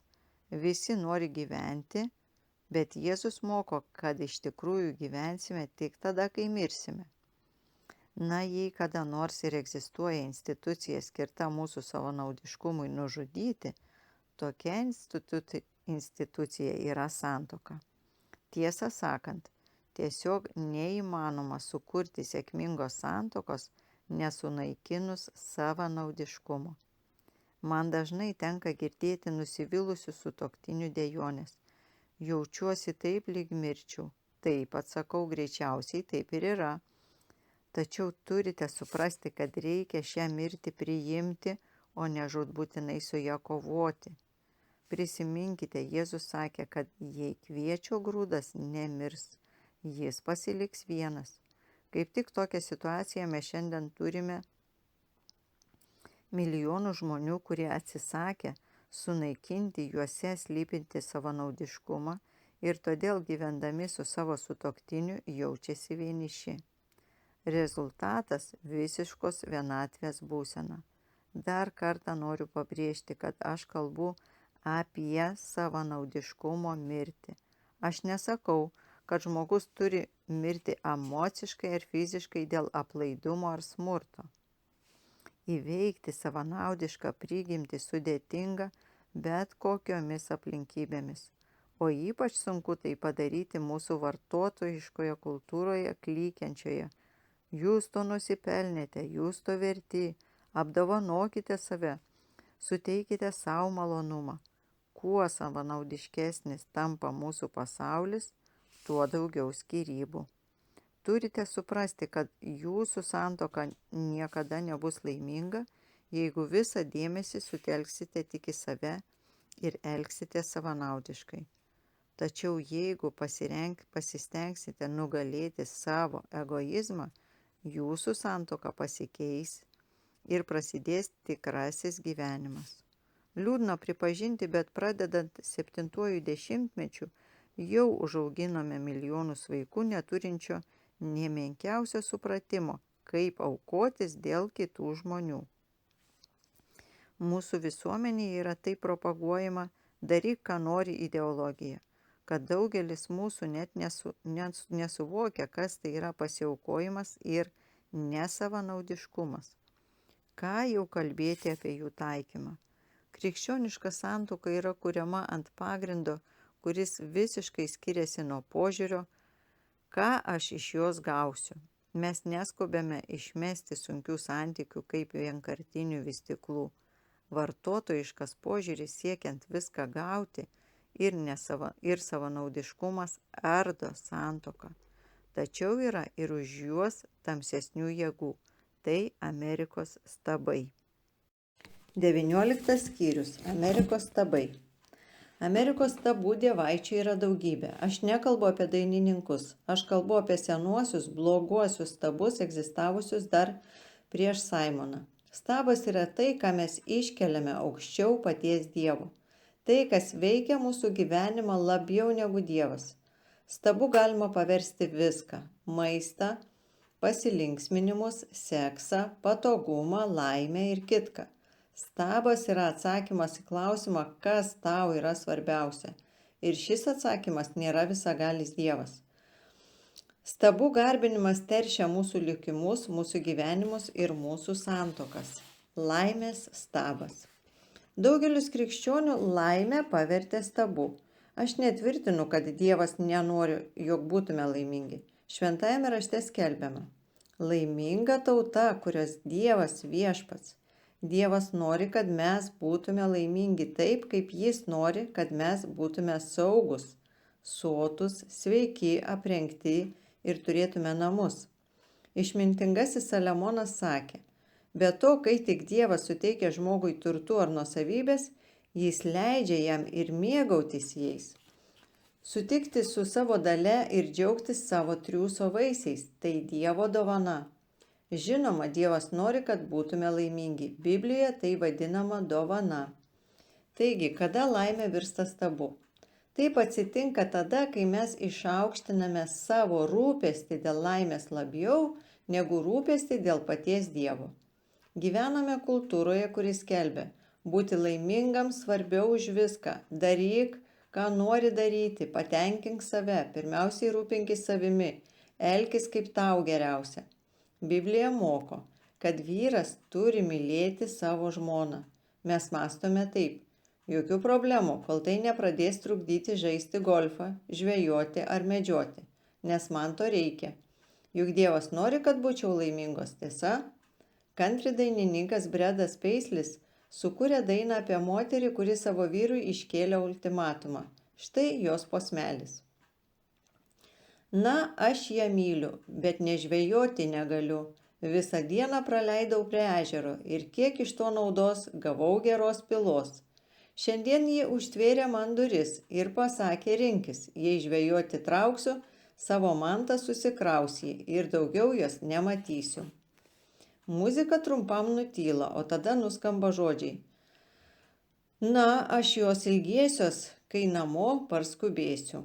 Laimės jam suteikė žvejyba. Biblija sako, kad žmona turėtų patenkinti seksualinius savo vyro poreikius. Bet kas, jeigu ji su savo vyru nesijaučia laiminga? Ar neturėtų ji mąstyti taip: Dievas negali manęs to prašyti, ar ne? Žinoma, Dievas nori, kad būčiau laiminga, tai svarbiausia, tiesa. Ar dar tęsti? Esmė ta, kad mes noriai darome gerą, bet tik iki tam tikros ribos. Mes garbiname Dievą, bet tik iki tam tikros ribos. Mes paklūstame Jėzui, bet tik iki tam tikros ribos. Ir kas yra ta riba? Mūsų asmeninė laimė. Niekas akivaizdžiau neparodo krikščionis kankinančios problemos negu tai, kaip jie vertina savo vedybinius įžadus. Žinau, daugeliui mano žodžiai nuskambės labai griežtai, bet tiesa ta, kad į savo santuokos įžadus mes jau nebežiūrime kaip į įžadus. Įžadai yra iškilminga priesaika, jie įpareigoja žmogų visam gyvenimui. Deja, santuokos įžadai virto tik gražiais žodžiais, ištartais per gražią ceremoniją, ne iš pačios širdies, ne iki galo juos suvokus, o greičiau norint pasirodyti prieš kitus. Daugeliui žmonių jie visiškai nieko nereiškia. Kai reikalai pradeda eiti blogyn ir gyvenimas parodo savo grimasas, mes lengvai atsisakome gražių žodžių. Laimėje ir nelaimėje prisiekėme mes, tačiau iš tikrųjų taip negalvojame. Gerai tai žinau, pas mane apsilanko daugybė porų besirengiančių skirtis, nes viskas taiga ėmė klostytis blogiau, negu jie kada nors įsivaizdavo. Žiūrėdamas juos visada paklausiu: kai jūs tarėte laimėje ir nelaimėje, kaip manėte, ką reiškia žodis nelaimė? Taip, nutęsė jie, bandydami nekreipti dėmesio į šokiruojančią mano klausimo potekstę. Bet aš juk nežinojau, kad bus taip siaubinga, nežinojau, kad būsiu tokia nelaiminga. Galbūt mes dvasininkai turėtume suteikti žmonėms galimybę rinktis netradicinius įžadus. Kažką panašaus. Aš imu tave į vyrus, žmonas, tol, kol būsiu su tavim laimingas. Kai tik nebesijausiu su tavim laimingas, pasilieku savo teisę sulaužyti šios įžadus, kuriuos daviau prieš visagalį Dievą. Nes laimės stabą iškeliu aukščiau Dievo visatos kūrėjo. Nenoriu būti laikomas pikčiurna, bet ar neatrodo keista, kad tie iš mūsų, kurie skelbiasi esant Kristaus sekėjai, kurie tiki, kad turėtume žmonės mylėti, jiems atleisti ir juos užjausti, kalbai pasisukus apie sutuoktinius iš karto puola teisintis. O mano santuokai tai netinka. Dievas žino, kad mano vyras tikras kiaulė. Dievas nenorėtų, kad aš jam atleisčiau, jis žino, kokia aš nelaiminga. Daugelis krikščionių mano, kad būdami santuokoje jie gauna teisę naudotis kortele nemokamas išėjimas iš kalėjimo. Jie yra įsitikinę, kad pagrindinių krikščionybės principų mylėti, tarnauti, atleisti ar pasiaukoti privaloma laikytis tik už jų pačių santuokos ribų. Meilė, kančia, kito skruosto atsukimas, atleidimas yra nuostabios krikščioniškos sąvokos, bet jos nesiejamos su jų pačių santuoka. Juk tai reikalautų per daug darbo, tiesa. O argi Dievas nenori, kad santuoka būtų tokia vieta, kur patirtume laimę, jei tik suradome savo skirtą žmogų? Tad kam gyventi nelaimingoje santuokoje, paklausite jūs. Daug kartų man teko karštai ginčytis su savo vyrus ir žmonas palikusiais žmonėmis, kurie bandė pasiteisinti, remdamėsi prielaidą, jog Dievas nenorėtų, kad jie būtų nelaimingi ir kentėtų. Liaukitės, skeptiškai sakydavo jie, negi jūs tikrai tikite, kad Dievas kieno nors prašytų likti santuokoje, net jei ta santuoka yra nelaiminga. Aš sutinku, kad mintis apie gyvenimą nelaimingoje santuokoje daugeliui mūsų yra visiškai svetima ir nesuvokiama. Tai tarsi kalbėti su Ahiliu kalba su žmonėmis, kurie jos nemoka. Bet ar kada nors pasvarstėte, dėl kokios priežasties šventasis raštas kviečia mus gyventi pagal tikėjimo reikalavimus? Ar ne todėl, kad suteiktų galią daryti tai, kas yra teisinga? Net tada, kai tai daryti sunku. Net jei dėl to būtume priversti kentėti. Kas, jei tikėjimą Dievas sugalvojo tam, kad padrąsintų mus rinktis teisingus dalykus? Nors ir galime jaustis nelaimingi, nors ir tektų prarasti viską. Ką turime net išsižadėti savo pačių gyvenimu? Oho, tai skamba labai krikščioniškai. Taigi, jūs sakote, kad tiesiog turime susitaikyti su nelaiminga santuoka? Jokių būdų, tiesą sakant, aš paskyriau savo gyvenimą, kad parodyčiau sutuoktiniams, kaip būti laimingiems kartu, kaip pagerinti jų santuoką, kaip išpildyti abipusius poreikius ir kaip pasiekti sėkmę.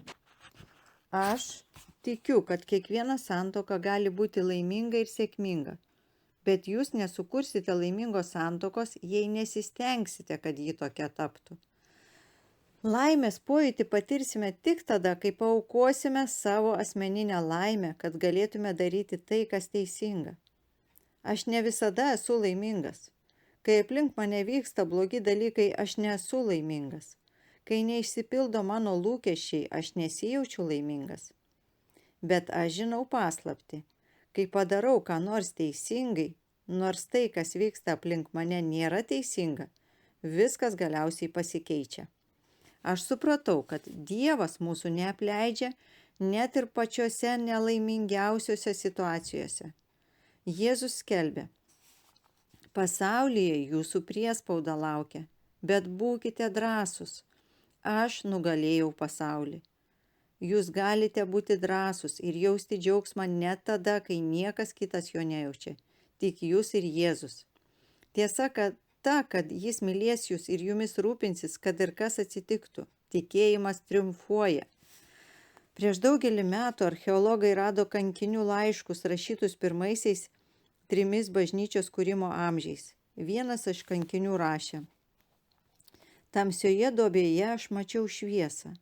Vietoje, kur viešpatavo kartėlis ir mirtis, aš radau ramybę. Kai kiti verkė, aš juokiausi, kai kiti bijojo, aš buvau stiprus.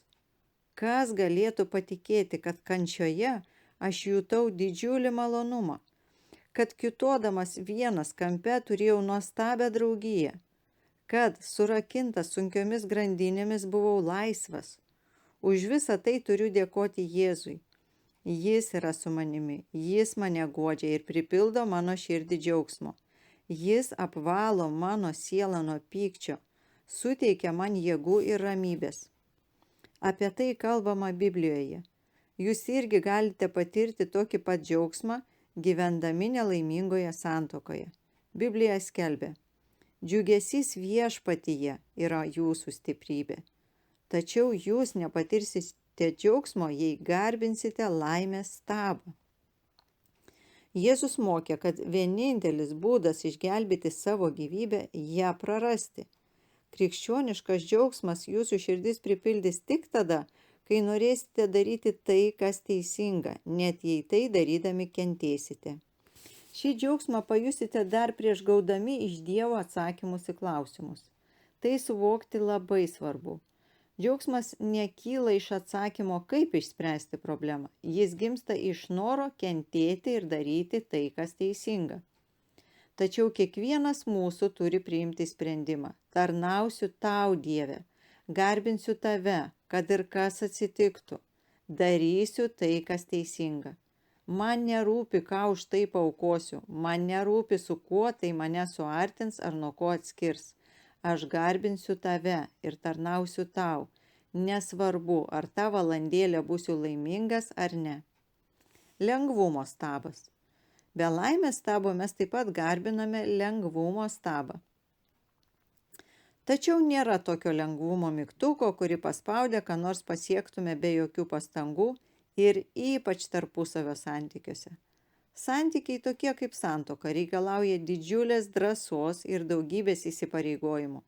Bet tai neturėtų stebinti, mes žinome, kad taip jau yra. Neišlieję prakaito, pergalės nepasieksite. Kas iš mėgėjų, nors ir turinčių talentą, taptumėte profesionaliais virėjais, reikia daug ir sunkiai dirbti. Bandant sujungti du gyvenimus į vieną, dažniausiai tenka įveikti milžiniškus sunkumus. Pamėginkite vieną porą džinsų apmauti du žmonės arba du McDonald's pieno kokteilius supilti į vieną puodelį. Kai du virsta vienu, atsiranda tam tikras spaudimas ir tempimas. Apsikeitimas vienas kito savybėmis.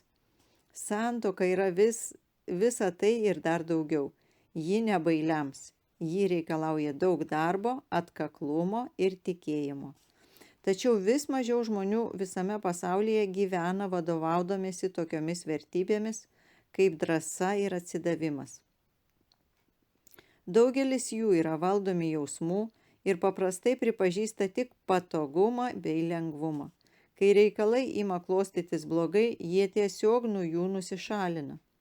Šiaip ar tai pasidavimas jausmams tokiuose sudėtingose santykiuose kaip santuoka visada gimdo problemas. Kodėl? Nes mūsų jausmai yra permainingi ir nepastovūs. Natūralu, kad sutuoktinis retkarčiais mums sukelia prieštaringas emocijas. Jei leisime, kad mus valdytų ir kontroliuotų permainingi jausmai, mūsų laukia sunkus išbandymai. Šių žodžių esmę puikiai atskleidžia garsioji kompanijos Hershey's gaminamų saldainių Mounds ir Almond Joy reklama. Kartais esate kieti riešutėliai, kartais ne. Kaip tik tai galima pasakyti apie mūsų jausmus. Kartais jaučiamės gražus, kartais ne. Kartais galime atleisti, kartais ne. Kartais mylime, kartais ne. Jeigu jūs atmetate taisyklės, nes jos jums atrodo šaltos bei neromantiškos ir savo sutuoktinius įsipareigojimus bandote palaikyti vien jausmais, vadinasi, norite, kad jūsų gyvenimas būtų patogus ir lengvas. Mums patinka lengvumas, tiesą sakant, mes jį garbiname. Jūs tuokėtės tam, kad gyvenimas taptų gražesnis, geresnis, lengvesnis, teisingai. Neteisingai. Tiesa ta, kad jūs nusivilsite ir patirsite nepatogumo jau antrą medaus mėnesio dieną. Jei esate įpratę gyventi vadovaudomėsi jausmais, o nelaikydamėsi įsipareigojimų, jūs pradės kankinti niūrios mintis, pavyzdžiui, galbūt padariau klaidą. Nors santuokos pradžioje tokias mintis galima nuslopinti, jos kaip šiukšlės kaupiasi po jūsų santykių kilimu. Jeigu jų iš ten neiššluosite, visiškai aišku, kad vėliau už jų užkliūsite ir skaudžiai pargriūsite. Nusivylimas. Santykiams tik prasidėjus mes degame didžiulę viltimį ir aistrą, todėl įjungiame autopilotą. Tačiau bėgant laikui viltis ir aistra pradeda blėsti ir mes pamažu nusiviliame. Yra daugybė priežasčių, dėl kurių tokiuose artimuose santykiuose kaip santuoka galime nusivilti vienas kitu. Viskas pradedant manimu, kad bus kitaip ir baigiant skirtingų auklėjimų, vertybėmis, požiūriu į pinigus, asmenybės bruožais, motyvacija, darbo etika bei lytinių potraukių. Gali tapti priežastimi paversti santuoką karu. Kartais žmonės būna agresyvūs, nes prisimena praeityje patirtas nuoskaudas ir tiesiog bando apsiginti, kad vėl nebūtų įskaudinti. Prie sužeistų gyvūnų artintis reikia labai atsargiai, nes jų elgesys gali būti nenuspėjamas, kaip ir emociškai sužeistų žmonių. Kai pas mane apsilankė Jimis ir Laura pranešė, kad svarsto apie santuokos nutraukimą. Buvau priblokštas, iš išorės jie atrodė nuostabi pora, linksmi, draugiški, aktyvūs bažnyčios nariai, tačiau slapta jie kariavo vienas su kitu. Karo tarp jų likimai didelės įtakos turėjo skirtinga jų vaikystės namų aplinka. Abu Jimio tėvai buvo ramūs, tylūs žmonės ir itin retai pakeldavo balsą. Jimio namuose kalbėjimas pakeltų tonų reiškia, kad esate labai piktas. Laura atvirkščiai užaugo didesnėje šeimoje, kur reikėjo šaukti, kad nepraleistum progos paragauti kitame pietų stalo gale padėtų valgių. Jo šeimos nariai nutildavo tik tada, kai iš tikrųjų labai smarkiai iširzdavo. Jimis su Laura susituokė ir jų gyvenime atsirado ginčytinų klausimų, kuriuos reikėjo aptarti. Laura savaime suprantama pradėjo kelti balsą. Kai taip nutikdavo, Jimis pagalvodavo, geriau nesakysiu nė žodžių, ji visai įsiutusi. Jis tyliai išeidavo iš kambario įsitikinęs, kad gelbėja padėtį, o Laura likdavo viena kamuojama minčių. Kodėl jis su manim nesikalba, kodėl pyksta, turbūt jis manęs nekenčia. Jie visiškai nesuprato vienas kito. Laimė jiems užteko sveiko proto ateiti pas mane ir pasikalbėti apie tai. Daugelis porų niekam nenori pasakoti apie savo kovas. Užuot stengiasi suprasti vienas kitą ir išmokti laviruoti tarp savo skirtumų, jie pradeda savo meluoti, kad jų kaip asmenybių skirtumai yra ženklas, jog jie nėra skirti vienas kitam. Turime permastyti, kaip mes reaguojame į skirtumus. Turime tapti protingesni, gailestingesni, turime išmokti vertinti sutuoktinio unikalumą ir tai, kuo jis nuo mūsų skiriasi. Nors ši užduotis gali pasirodyti labai sunki.